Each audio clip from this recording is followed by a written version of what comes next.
It's Thursday, February 29th. I'm Priyanka Arabindi. And I'm Juanita Tolliver, and this is What a Day, reminding you that Leap Day is a bonus day, so you can use it however you want. We decided to do our very favorite thing, which is to release another daily news podcast. So lucky us and lucky all of you. I mean, if it ain't broke, don't fix it, right? Right.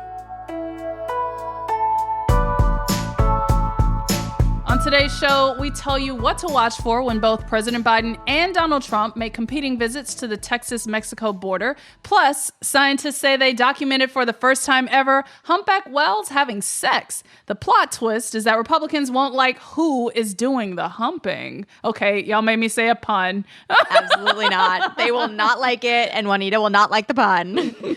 But first, Senate Minority Leader Mitch McConnell announced yesterday that he plans to step down from his role as the Republican Senate leader in November. Take a listen to him speaking from the Senate floor. I always imagined a moment when I had total clarity and peace about the sunset of my work. A moment when I'm certain I have helped preserve the ideals I so strongly believe. That day arrived today. Okay, bye. Don't let the door hit you on the way out. Yeah. McConnell said that he plans to stay in the Senate through the end of his term in 2027. He just will no longer be leading his Senate colleagues. So, for one getting ready to celebrate, he's not going so far quite yet. Right. He has been the longest-serving Senate leader in American history and has been known as a ruthlessly strategic politician and leader. He's also responsible for so much damage to American politics and American life. We will get more into that in just a second. On Hearing the News yesterday, President Biden told reporters that he was sorry to see McConnell go, saying, quote, "I've trusted him and we have a great relationship." I feel like I tend to lead with humanity, but this is where I'm like, President Biden, please stop being so nice, please. It's an exception to the rule. McConnell has also faced a few health issues in the past year, including 2 incidents in which he appeared to freeze up during news conferences. He also fell and suffered a concussion at a fundraiser last year, though he didn't cite any of those issues in his announcement. To dig into his departure further, I spoke earlier with Todd Zwillich. He is a longtime congressional reporter based in D.C. and a public radio host. I started by asking what more we know about why McConnell is leaving and why he's doing this now. We know he's 82. We know he's slowing down. We know he's had a couple of episodes lately, including falls and then those freezes, pauses, which all point to the boat we're all in, which is normal aging, and you get to the end of a career. So we know that. The other thing we know is that McConnell, for the first time in his long leadership career, is bleeding support in the Senate Republican conference, evidenced by the whole fight over Ukraine emergency funding for their defense against Russia's invasion and aid for Israel and Gaza and all the rest of it. But lots of Republicans voted against it. That's a pretty strong indication that things are changing. Is there a natural successor lined up to him, or is it kind of anyone's game at this point? I can predict this for you, Priyanka. The next Senate Republican leader will be named John. All right. It will be a white guy named John. Perfect. John Thune from North Dakota, who's the current number 2 in the Senate. John Cornyn, Republican from Texas, and John Barrasso, who's from Wyoming. All 3 of these Johns are the current Senate Republican leadership right now. They've all expressed an interest in succeeding McConnell at a certain point. And I think you can pick from one of them who are going to be in contention when there's finally a leadership election after the November elections. Also, what could happen if Donald Trump were to win the election is he could try to pick who he wants. Trump has a way.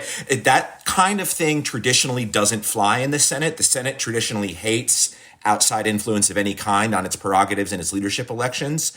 Donald Trump has changed a lot of these norms. So I say it's going to be a white guy named John. If Donald Trump can find an alternative white John, maybe he'll want to name one. Maybe he'll want to name J.D. Vance. I don't know. We'll come back to more on Trump in just a second. But looking back over the almost 2 decades that McConnell has been the Republican leader in the Senate, he has become very disliked by many people. But many of those same people still acknowledge that the man knew what he was doing. So, what can you tell us about McConnell's influence and what he's accomplished in this role? It was Mitch McConnell who presided over the weaponizing of the debt limit. The first time, 2011, when Republicans with a Democrat in the White House, when Republicans in the Senate took the debt limit hostage as a legislative tool. You will give us what we want on spending concessions, on major tax considerations and spending concessions, or we will not raise the debt limit and we will tank the American economy. Right. Because a Democrat is in the White House. Yeah. And Mitch McConnell gave interviews after that. And Mitch McConnell said that a lot of Republicans learned from that episode that the debt limit was a hostage worth shooting. That came from Mitch McConnell. Of course, let's not spend too much time recapping the whole sordid history of Merrick Garland's appointment to the Supreme Court by Barack Obama, which basically stole that seat and made sure as soon as Donald Trump was elected that Neil Gorsuch had the seat. It is widely viewed as a stolen seat. But even if you don't like that adjective, it was McConnell who basically sent the message through these actions that we will delegitimize Barack Obama's constitutional power. We will not even give his pick a hearing. We will install our own. And then years later, when Donald Trump is at the end of his presidency, we will 100% reverse course and give the seat to Amy Coney Barrett. It's that kind of delegitimizing politics where you delegitimize the mandates of your opponents that I think McConnell really, really perfected in the Senate. Absolutely. And I mean, can we talk about the consequences of his efforts to kind of jam conservatives onto the bench? You know, what we've seen and what we will continue to see, because that's lasting far beyond McConnell's time in the Senate. That's a whole other hour conversation, Priyanka. You just put your finger on it. Citizens United, which is McConnell's number one darling piece of policy through his whole career, is getting rid of campaign finance reform in any form and making sure that big money, dark money, PACs and super PACs rule politics. Roe v. Wade and Dobbs directly, of course, springs from McConnell's ability and his joining forces with Donald Trump after his election to confirm Republican judges to get rid of the Supreme Court filibuster in the Senate so that Supreme Court justices are approved with 50 votes instead of 60 votes. That's a 6-3 conservative majority on the court. That's Dobbs.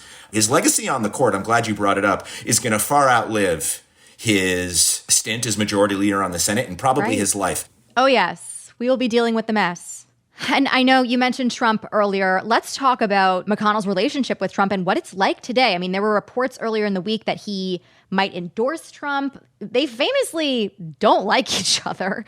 Is there any reason to think that will happen now? If I had to put my money on it, I would say McConnell probably will endorse Trump out of loyalty to Republicans. But I don't know for sure. But I do think, where we started when we talked about the why, I think that this has a big part in the explanation as to why right now. Mitch McConnell directly and accurately blamed Donald Trump for January 6th. He laid responsibility squarely at his feet. He could have gotten on board with impeachment after January 6th. He chose not to. And so here we are. And I think now we're at a point where Mitch McConnell was facing pretty much an untenable situation in his relationship with Donald Trump.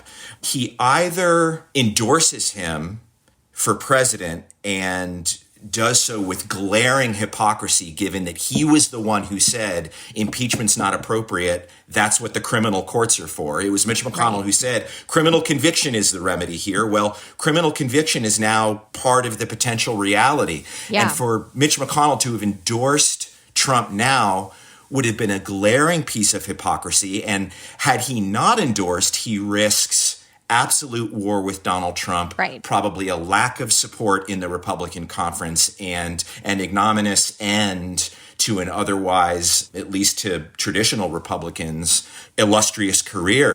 That is congressional reporter Todd Zwillich out of Washington. Now turning to the southern border, both President Biden and former President Trump are headed there today, separately, of course, because ain't nobody carpooling to Texas with Trump. Like, yikes. Biden is meeting with law enforcement officials in Brownsville, Texas, and Trump will be about 300 miles away in Eagle Pass, Texas. Was this planned? Well, here's Biden's comment on why he's going now. I've been planning to go Thursday. What I didn't know is my good friend apparently is gone. Yikes. I know that time he was very much kidding. It is also important to note the significance of each town Biden and Trump are visiting. For example, Eagle Pass is the location where there have been higher rates of border crossings, and it's where Governor Greg Abbott has deployed extreme border practices like the fencing and buoys in the water and barbed wire. It's also the location of a number of migrant deaths as of late, and where Texas border officials have blocked U.S. Border Patrol agents from accessing parts of the U.S.-Mexico border, which the Biden administration has been fighting in court. Right. I mean, of course, Biden and Trump are both vying for the presidency, and they are also vying to be the top candidate on the issue of immigration, which has become increasingly important to people. As we've been covering on WAD, it's also been a very chaotic mess in Congress. Truly a hot mess, and their visits are also timely. A Gallup poll from earlier this week shows that immigration is now the top issue for voters ahead of the 2024 election for the first time since 2019. 28% of Americans now consider immigration the most important problem in the nation, ahead of the government and the economy. Now, immigration is a complicated issue in the U.S., one that is typically framed around national security, but the humanitarian aspect is just as important to talk about. Several first responders from Eagle Pass talked with NBC News last week about how traumatizing it's been for them to recover bodies of so many migrants trying to cross the border. Here's the chief of the fire department, Manuel Mayo. They see decomposing bodies. They see children that have drowned. If you ever see that, I can give you an image of that. Babies 2 months old with their eyes half open, their mouth full of mud, their ears full of mud, where they've been stuck on the side of the river. That's what these guys are seeing. I feel like this is a critical reminder to not underestimate the very real human toll, physical toll, emotional toll that is happening with every step from a migrant to try to seek a better life. Like, this is what it is. Absolutely. I got to talk with Uriel García. He's an immigration reporter from the Texas Tribune, and I asked him how border residents and migrants are feeling about how the current administration and the one before it have handled the humanitarian crisis at the border. When we see politicians debate the issue of immigration, we forget that we're talking about human beings at the end of the day. And not to dismiss the trauma that first responders see, because that is trauma that they're seeing. But at the same time, the trauma and the pain that migrants are going through. And people may be asking, well, why don't they just come legally, right? While immigration is complex, one simple response to that is that there are very limited and narrow avenues for someone to come to the United States legally and safely. People don't choose to come to the U.S. the way they're doing, which are very dangerous conditions. They're doing it because they've run out of options. And as of right now, someone who wants to seek asylum is being turned away at legal ports of entries unless they made an appointment in advance. And again, those appointments are limited. They're limited to 1,400 appointments across the whole U.S.-Mexico border. So people who are fleeing violence, political corruption, economies that have been destroyed don't have time to make an appointment. This is an emergency. And I think the way that the Biden administration has responded, again, is not any different than what other administrations have responded, which has mostly been enforcement. And sometimes we do see in the local communities in border towns an outpouring of humane support, whether it's from churches or local nonprofit organizations. Talk to me a little bit about what you've heard from community leaders and residents in some of these border towns about how they're trying to provide an immediate response to the very real humanitarian crisis that migrants are experiencing. All right, to answer that question, I'm going to do it from the perspective of El Paso, which is where I live and I am based. El Paso has always historically had migration coming through here. It is literally in the name. Yes, the pass, yes. So the way that people, elected officials here and non-government organizations respond to what some politicians describe as waves or influx of migrants is that the first reaction is, how do we help? At the same time, there are border towns who do feel overwhelmed because they are not used to seeing the high number of migrants. And they don't have the resources or the funding to be able to provide shelter or space. And ultimately, what some of these border town officials say is that it's a federal government responsibility. And so If the federal government knows that this is happening, then the federal government needs to step up and provide shelter and provide space and be able to find a way to make people come here legally.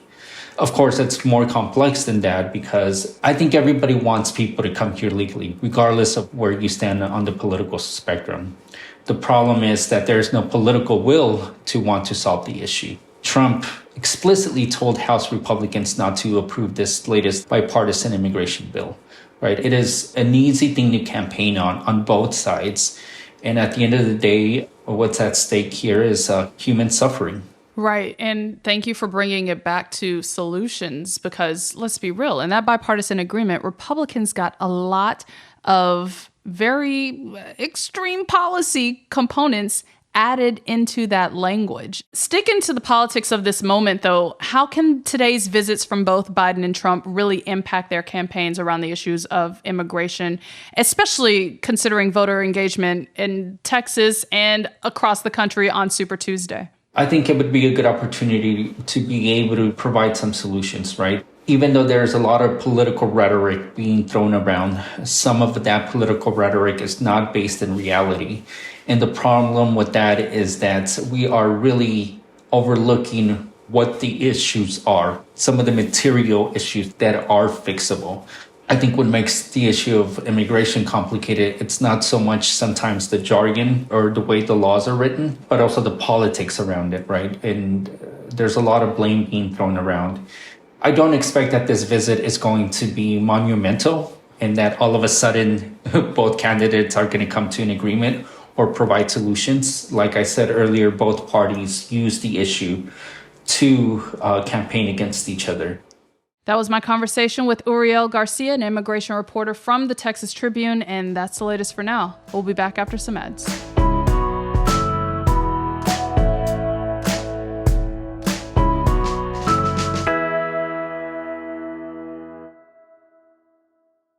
What a Day is brought to you by Nutrafol. Hair thinning is complicated, but with Nutrafol's hair wellness quiz, you can get your personalized hair health plan today. Yeah, Nutrafol has a 3-minute quiz that determines which underlying root causes are keeping you from reaching your hair potential. And it does that by analyzing your lifestyle, your biology, and your hair history. Nutrafol is so fantastic. I know you've heard us talk about this before, but I really cannot say enough about what it has done for the length of my hair, the thickness of my hair. I had hair that really wouldn't grow past a certain length no matter what I did for years and years, and longer than it's ever been. Shout out to Nutrafol. Really, I'm happy. For a limited time, Nutrafol is offering $10 off your first month's subscription and free shipping at Nutrafol.com/quiz. When you enter the promo code DAY, take the quiz and get started on reaching your hair wellness goals with Nutrafol today. Nutrafol.com, spelled Nutrafol.com/quiz. Promo code DAY. Academy Award winner Kate Winslet stars in the new HBO original limited series, The Regime. Within the walls of her palace, the charming and terrifying Chancellor, played by Winslet, becomes increasingly paranoid and delusional. With her nation on the verge of greatness, she will stop at nothing to prove her worth on the world stage or end up an international disaster.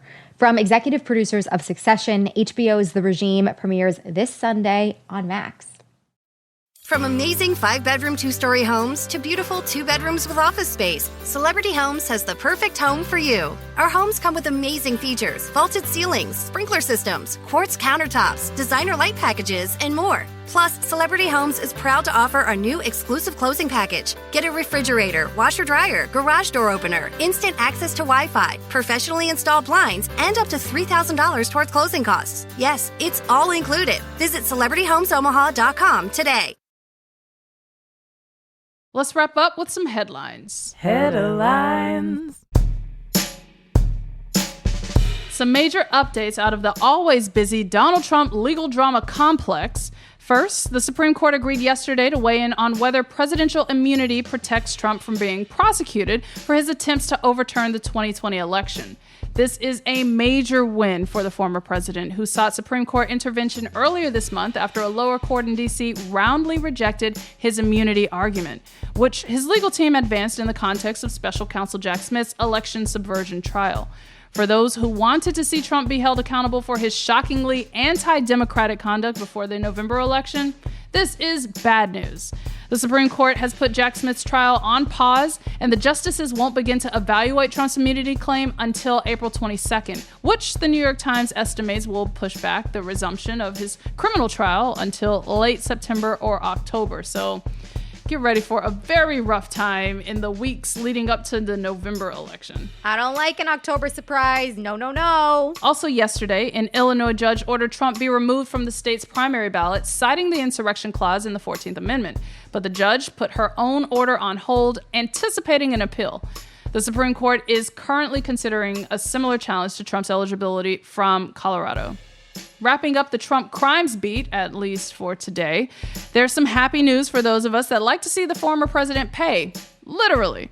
An appellate court judge in New York ruled yesterday that Trump cannot halt the $454 million financial penalty he's received in the state for shady business dealings. Trump will appeal yet again next month to a 5-judge panel. That to me a little bit delicious, but I will say, hats off to you, Juanita. You basically did an entire podcast yourself in one headline. So. Let's just say I took a big swig of water, folks. Accomplishing a lot with your one extra day. For everyone who thought that the sane Republicans were in the Senate, Republican Senator Cindy Hyde-Smith of Mississippi proved you wrong yet again yesterday when she blocked a bill that would have established federal protections for IVF and other fertility treatments. The bill was introduced by Democratic Senator Tammy Duckworth, who has had 2 daughters via IVF, in the wake of the recent Alabama Supreme Court ruling that frozen embryos can be considered children. Duckworth tried to get the bill passed through a procedure that allowed any one senator to object and to stop it from passing. Following Alabama's widely unpopular decision, some Republicans scrambled to make it seem like the party isn't that extreme on these issues and to voice their support for IVF. But this method of trying to get it passed essentially put their hypocrisy on full display, and it shows us all how parts of the Republican Party really feel. Yeah, there's no way to run away from this. Y'all did this because, you follow after Trump, who also takes full credit for overturning Roe v. Wade. So there you go. The French Senate approved a bill to add the right to abortion to the Constitution yesterday. The measure now goes before a joint session of Parliament, whose approval of it is widely seen as a foregone conclusion. If the parliamentary vote goes the way it's expected to, France will become the first country in the world to constitutionally ensure access to abortion procedures. And I feel like they are in a reproductive heaven over there in France. Truly. Now, abortion is not under threat in France. Support for reproductive choice is so uncontroversial there that this bill attracted rare cross-party support. So if you're wondering why this came up at all, it's at least partly thanks to our own right-wing politicians here in the US of A. After Roe v. Wade was overturned in 2022, several French political parties began pushing for a constitutional change so that no future government could limit abortion access there. And I'm jealous. I'm really, really jealous. Truly jealous. They get croissants. They get abortion access. We get nothing. We get nothing.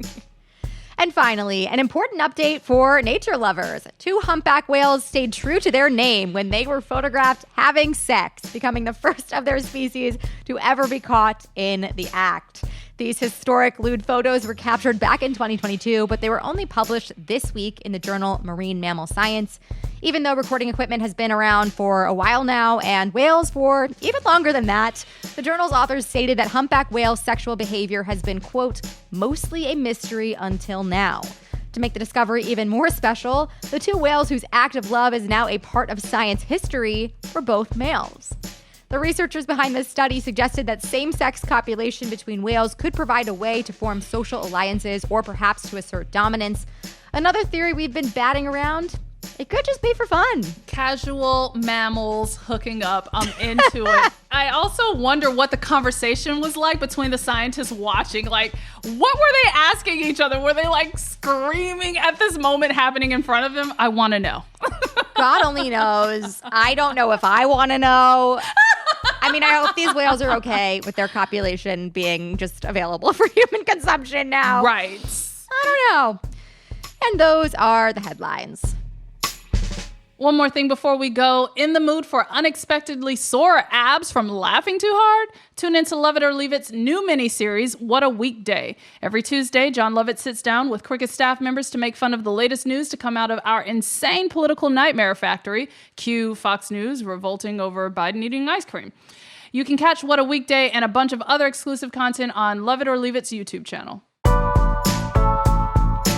That is all for today. If you like the show, make sure you subscribe, leave a review, go whale watching, and tell your friends to listen. And if you're into reading and not just checks written by Trump to the state of New York like me, What a Day is also a nightly newsletter. Check it out and subscribe at cricket.com/subscribe. I'm Juanita Tolliver. I'm Priyanka Arabindi.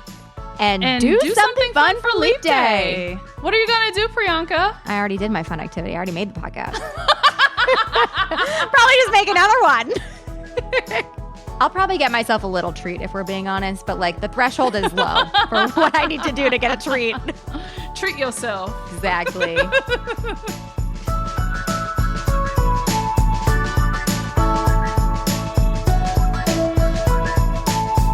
What a Day is a production of Crooked Media. It's recorded and mixed by Bill Lance. Our associate producers are Raven Yamamoto and Natalie Bettendorf. We had production help today from John Milstein, Greg Walters, and Julia Clare. Our showrunner is Leo Duran, and our executive producer is Adrian Hill. Our theme music is by Colin Gilliard and Kashaka.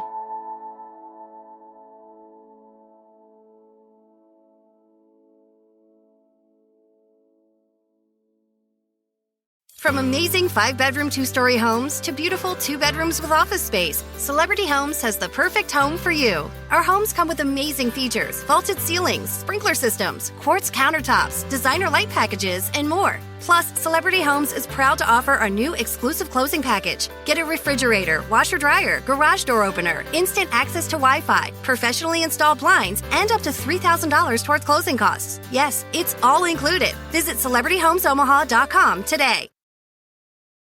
I'm Dan Pashman, host of the Sporkful Food Podcast, and I'm excited to tell you about our new podcast, Deep Dish with Sola and Ham. Sola and Ham are chefs, YouTube stars, and a married couple. In each episode of Deep Dish, they deep dive into the surprising story behind a food, then see what it inspires them to cook up. The first episode starts off with 2 dead bodies and a trunk full of tamales. Listen to Deep Dish in the Sporkfuls feed, wherever you get your podcasts.